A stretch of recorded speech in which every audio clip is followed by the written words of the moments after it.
Greetings, ITCE students, and welcome to week 13. This video covers slides 1 through 7 that you're going to work through on your own. This week is when we're going to have mock interviews during class time, so I won't be available. Of course, if you need to reach out and you have questions, please be sure to email me at susan.pratt@durhamcollege.ca.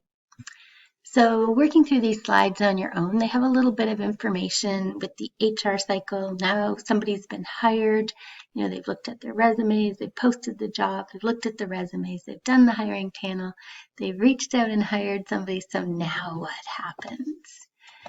Well, now they start work. And the first part of work for the new employee will be an orientation.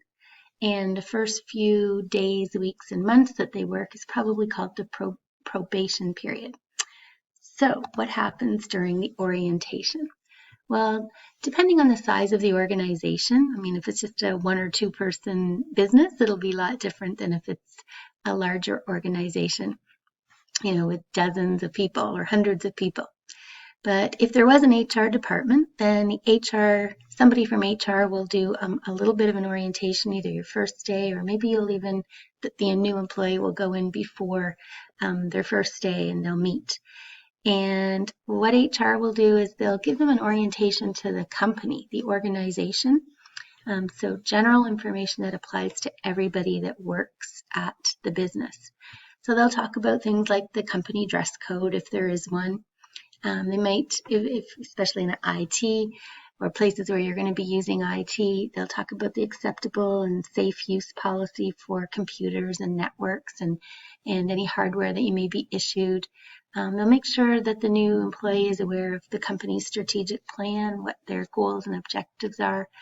You might not go through every single document, but they'll at least direct you to it so you have all of this information. There's also going to be some kind of an orientation with your union or the new hires union representative if it is a unionized workplace. So there's a little bit of information down here if you're not sure what a union is, what a collective agreement is, what's the difference between working in a unionized and non-union place of employment. You might want to take a look at some of these bits of information in these links. Then there'll be a department level orientation. So this is with the manager or supervisor, the new hires direct manager. So they've got some responsibilities, that new manager, and they're probably going to create some kind of a schedule for the new hires' first days and weeks of work so that the person isn't working by themselves. And, they're learning the new processes, the way this employer wants things done. And they're learning the new tasks and things. And also that they have somebody that's their mentor for certain tasks that they can go to and ask for help. So somebody that's responsible for training them. These last 2 slides just have some other things that the employer might want to consider going over with a new hire. And then in this slide, I said, usually they summarize everything in some kind of a new employee handbook. And it's a good idea for all that information to be written down. And the reason for that is then they have proof or evidence that the new hire has been trained and understands what they're responsible and what the rules are. And that ends slides 1 to 7, and I think there'll just be one more video for this week.